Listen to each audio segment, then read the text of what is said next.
Hello everybody, welcome to TulipTV in this beautiful Vancouver sunny weather. Nice to see you, Tom. Good to see you, Katja. Here's what's coming up this week. Coming up this week on TulipTV, Tom Corbeth speaks with renowned designer Niels Bendtsen. We're in Edmonton to speak with the Dutch Honorary Consul, and we have another episode of Biking Through Holland, all coming up on this week's episode of TulipTV.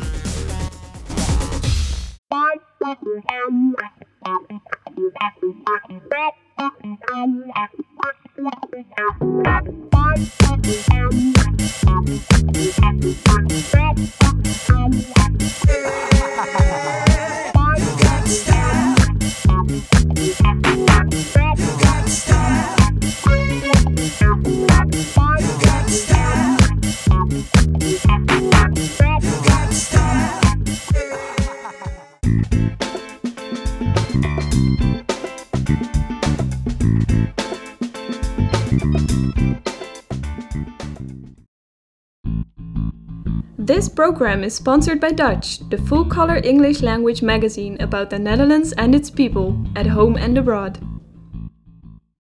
Canada to Leave is the online community for the Dutch living in Canada and the Canadians living in the Netherlands.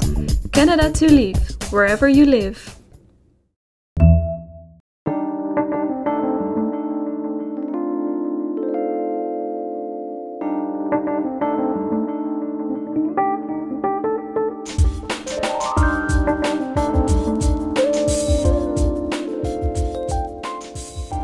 Dag iedereen. As you know, TulipTV has been focused on a lot of different design and creative issues that link Holland with Canada, and today we have the pleasure of interviewing Niels Bendtsen. Niels, you've been quoted as saying that one of the most difficult things about design is that you should look at the product in its entirety. Clearly this deals with dimension and detail. What do you say to that? Well, I think that all products it is a total thing. You can't sort of segment anything. When you look at a chair, you see the whole thing. It's not like a building where you see one side and then the other side. So you have to see the whole thing. Absolutely. So it deals with aesthetic qualities and simplicity really a lot of the time? Well, I think my personal aesthetic is quite simple and hopefully well resolved. That's what I strive to do. My pleasure is actually sitting and doodling, and I have hundreds of books that are filled with all these doodles, and you sometimes go back and you look at old things and boy, you think you're way off base, and then other times you just think, boy, that was brilliant. That's it. I know that originally when you came to Vancouver you were involved at the P&E. Oh, that was when I was 16 actually. Yeah. I sprayed with spray paint weirdo shirts, you know, these things with cars. And at that time I could draw any car. People came up and asked me, they'd come up and say, I want a 52 Ford, I could draw it. Superb, excellent. As I mentioned at the beginning of the program, a lot of this deals with linking Canada with Holland, and one of the reasons why we're sitting here with Niels Bendtsen is to talk about his historic associations and collaborations with Dutch and Belgian designers, notably Montes and Linteloo. How did that work? How did that collaboration work? Well, with Montes, that goes back almost 20 years, I suppose, and I did some designs for them that were quite well received, and so I've been, over the years, designing more pieces for them once in a while. Right. And then also, a couple of years ago, I started doing some things for Linteloo in Holland, and one of those pieces, or a couple of those pieces, were doing quite well. So I enjoy doing that. Unfortunately, I don't have enough time to do it all the time, but that's just life. Yeah. And I think one of the things that we need to bear in mind is that these associations don't only deal with design, but it actually deals with sales as well. And there's several Dutch designers that you actually carry within your retail space here in Vancouver. Over the years, we've sold Mui, we've sold things from Marcel Wanders. Sometimes his things are actually produced by Italians, but they're still designed by Marcel Wanders. Right. And there are many others actually. And but Artifort and Arco. Arco we sell on a regular basis. Yeah. Interesting, and of course Belgium, not to forget them as well, because I believe that you're also involved, or you sell the products for Maarten van Severen. Yeah, we have them, and he, before he died, designed some chairs for Vitra, which we sell constantly now. So, right. Yeah.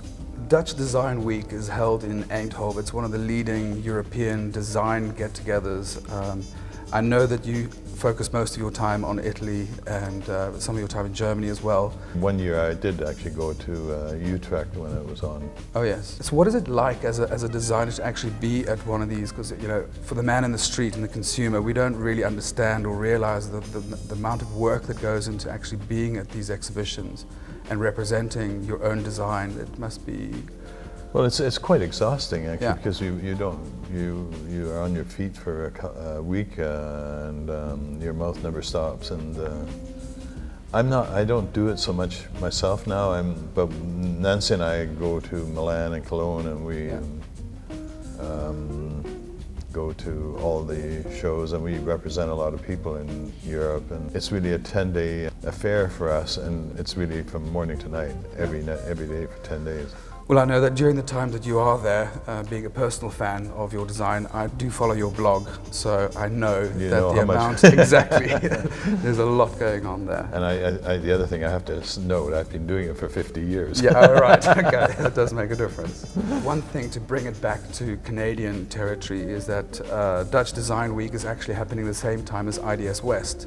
And IDS West is an interior design show here in Canada. There are two in Canada. But it is the largest of its kind on the west coast of North America, I believe. I think that's right today, yeah. Yeah. I know historically you've been very much involved with it, and I know that last year I actually managed to go to your exhibition, and it was very, very inspirational.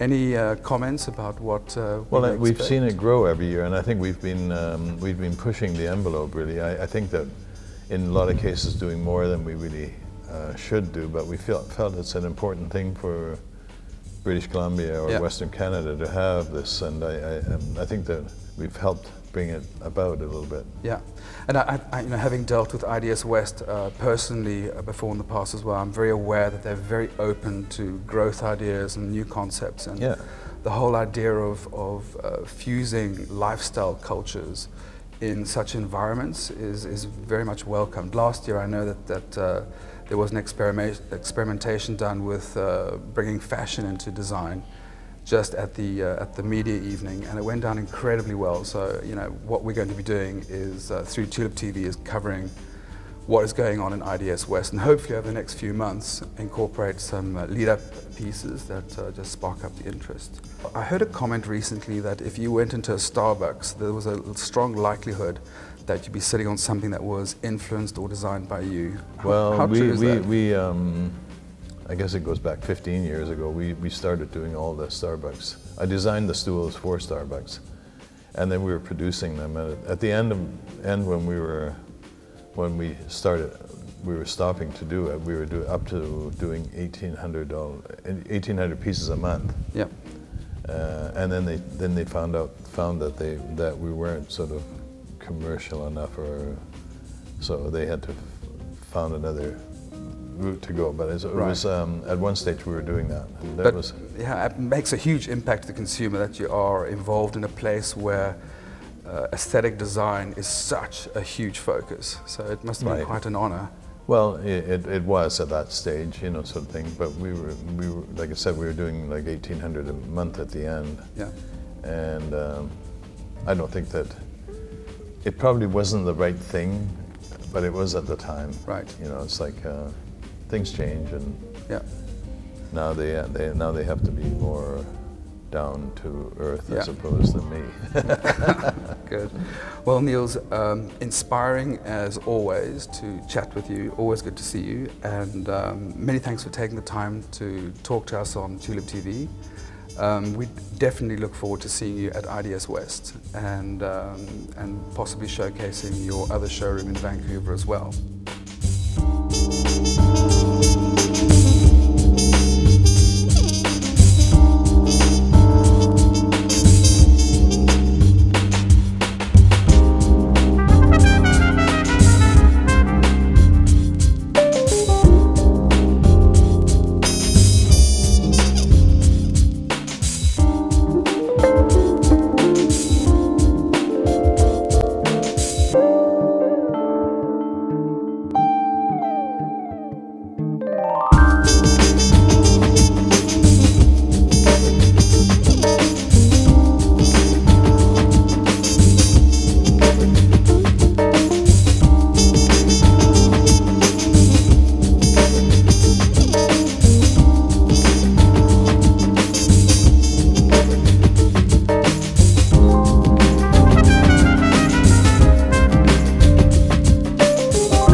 This program is sponsored by Dutch, the full-color English language magazine about the Netherlands and its people, at home and abroad.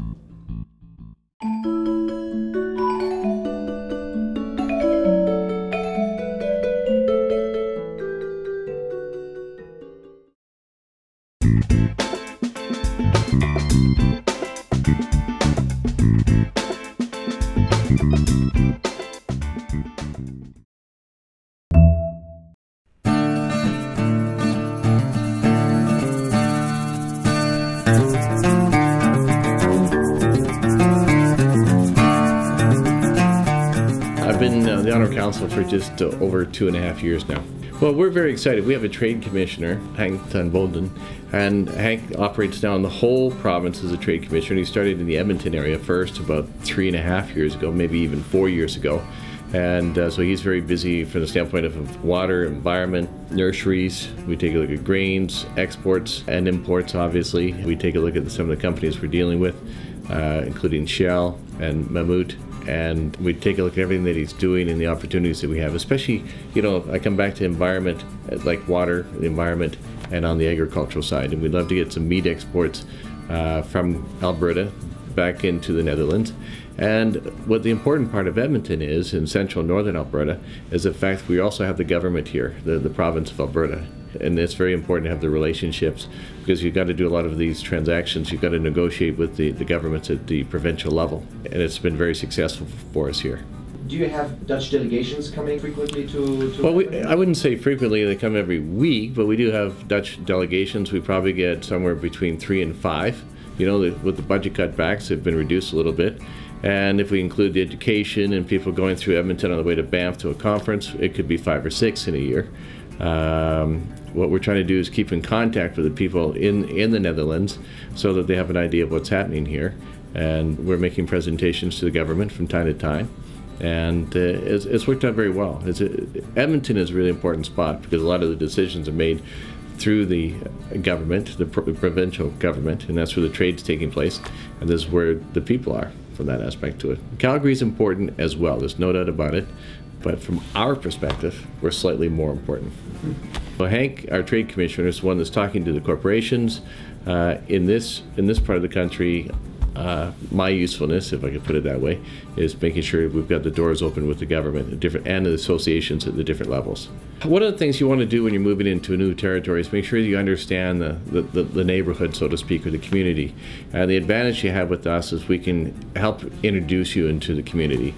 Often as well, if you're a corporation coming into a new country, such as Canada and Alberta, that you're looking for partnerships. And certainly we've been able to show that we've been able to bring people to the table that could be partners. And I think that's the important part of it. And so if you can be introduced to the community, which we can do, you understand the laws of the community, so to speak, and I'm not just talking about the laws of the land, but the social laws as well, and the etiquette, we can make sure that you're meeting the right people at the right time in the right order. And it could save you a lot of time and grief, and also find you some good investors as well, potentially partnerships. So everybody has a win-win situation. The biggest obstacles we have, really, in my mind, is bringing over the manpower. And if you're trying to bring people over on a permanent basis, our immigration, as in many parts of the world, is a little bit slower than we'd like to see. We have a real need for skilled labor, and which also then gives us an opportunity, because maybe there are things we do the manufacturing in the Netherlands and ship them over. Now, obviously, there's a cost to it, but certainly from the standpoint of logistics, that's one of the specialties that we have as a nation, being the Netherlands, is the ability to transport goods. And that's why we're the second largest agriculture exporter in the world, and certainly agriculture is very important to us here. So bottom line is, I don't think our rules and regulations are onerous by any means. Our tax rate is very competitive, both from the standpoint of our municipality and from the standpoint of the province and as a nation, as Canada. So, but sometimes you need somebody, and we've got the contacts to make sure that you've got the right people speaking to the right people at different levels of government. Things are never as simple as they should be, because the whole world has bureaucracy, and part of our job is to help you kind of get you through it as quickly as possible and be as little bureaucratic as possible. It's interesting, when I was introduced to this opportunity to represent the Netherlands here in Alberta, and northern and central Alberta is that we talk about agriculture exports. We're the second largest agriculture exporter. We're the second largest foreign investor in Canada. We take a look at the oil and gas, you take a look at Shell, you take a look at the service industries around Shell and the oil and gas side. Then you take a forest products. Then you get into the environment and water. You know, we're specialists when it comes to water usage. Then you take a look at special materials for woods and building materials. It just goes on and on and on and on. And if you're looking at Canada for leadership, Canada looks to Alberta for leadership. There's no doubt about it, whether it be in healthcare, government, tax regimes, securities. So this is the can-do part of the world from that aspect to it would be Alberta. One of the challenges we have right now in Canada is a rising dollar, which hurts the manufacturing. And the euros remain relatively weak vis-a-vis where it might be if you didn't have some problems with you take a look at Spain, but more importantly Portugal and Greece, how they've kept the euro a little bit softer. So it's certainly, when you take a look at our exports, both in Germany and in the Netherlands, they have a benefit there from that aspect to it of a weaker currency than it might be otherwise. In Canada, the reverse is true. As US dollar is getting weaker, the Canadian dollar is getting stronger. So we need to be smarter. Technology going forward is an important part of it. And one of the things we find is that there's a lot of networking and connections that we have in the Netherlands that can help us here in Canada, because we need to become more productive. The whole world's moving towards productivity. And then when you take a look at laws to protect your technology, partnerships, and access to risk capital, Alberta fits. So when you take a look at our experience with Royal Dutch Shell, Shell Canada here, and Mammoth, and the experience that they have with the other companies, whether the transportation, the environment, the water, the sledge, the purifying of the land, and the roads and the construction aspect to it, there's a ton of work being done already by Dutch companies. So it works two ways. One, we're doing more business here in Canada today than we've ever done before. Secondly, is when you take a look at our exports, the #1 export from Alberta to Europe is dedicated to the Netherlands. And that's obviously because of our logistics from that aspect to it. So our largest trading partner in Europe for Alberta is the Netherlands. And the fact that we have common laws and a common language being English, it makes it very comfortable for the people in Alberta and the people in Canada to do business with the Dutch.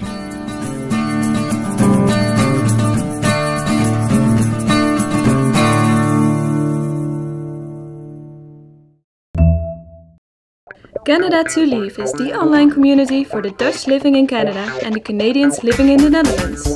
Canada to Leave, wherever you live.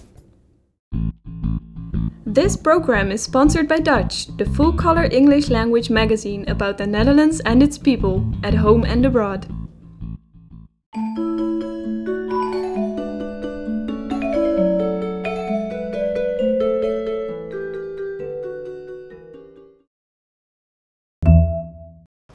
And now to another episode of 10 Days Bike Trip through Holland.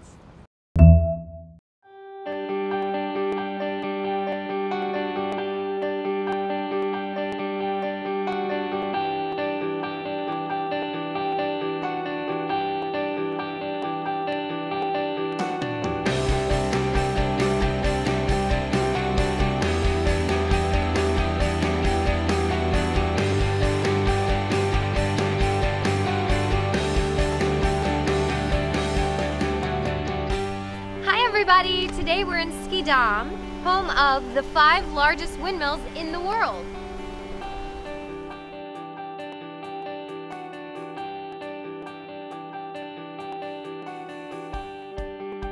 We all have to duck to go underneath this bridge. No! Everyone's ducking. Watch your head!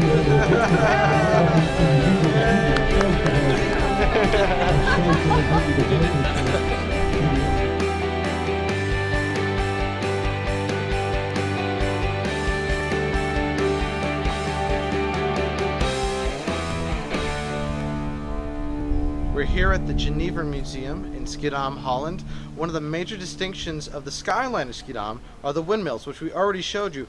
But something else even more distinct, at one time they had 400 distilleries.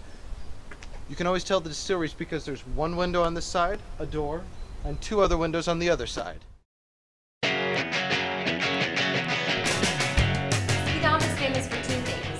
windmills and Geneva. We're here at the Geneva distillery where we're going to learn how it's made and also hopefully get a little taste.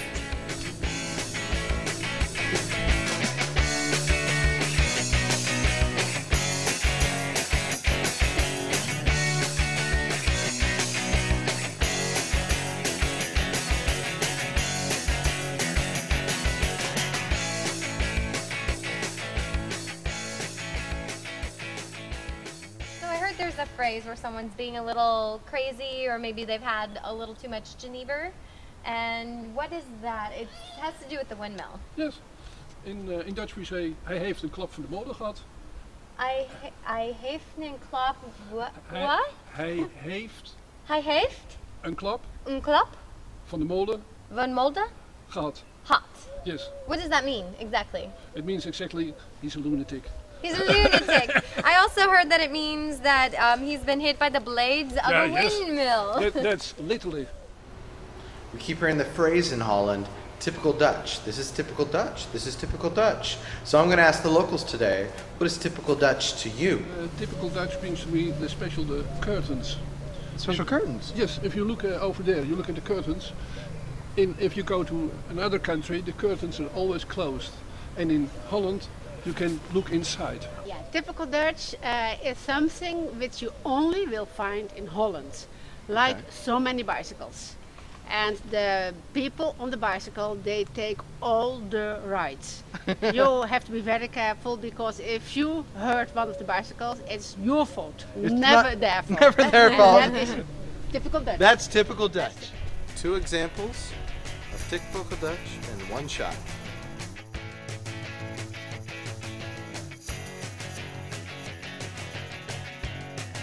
So we were able to see two of the Kalem houses today. Number 55, which was the guild house that we were in earlier. And actually the house we're in right now is number 79.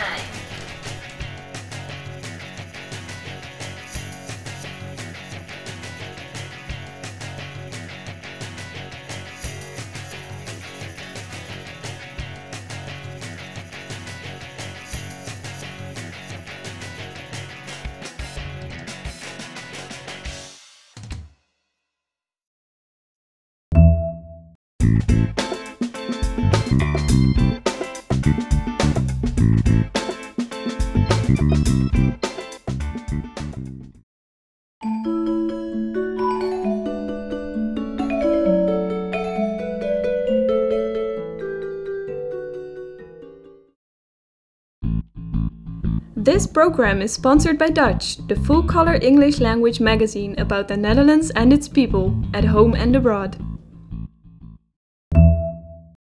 So that's our show for the week. Katja. Thanks, Tom. We are independent producers. We don't receive any funding or grants. So if you would like to support us, go to our website and click on donations or contact us. Don't forget you can follow us on Twitter or through Facebook, or do it the old-fashioned way and just speak to your friends.